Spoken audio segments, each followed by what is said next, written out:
قال النبي صلى الله عليه وسلم ليس الشديد بالسرعة إنما الشديد الذي يملك نفسه عند العزب أو كما قال عليه السلام۔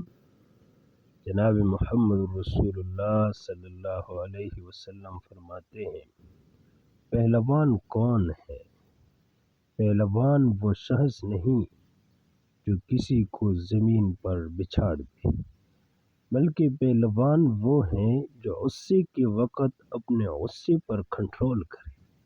تو حضور مبارک نے، شریعت اسلام نے پہلوان اسے کہا ہے جو غصے کے وقت اپنے غصے کو کنٹرول کرے۔ تو جو غصے کو کنٹرول کرتا ہے، اللہ کی رضا کے لیے کسی کو معاف کرتا ہے، تو پھر ایسے لوگ اللہ کے محبوب بن جاتے ہیں۔ والقاظمین الغیظ والعافین عن الناس واللہ یحب المحسنین۔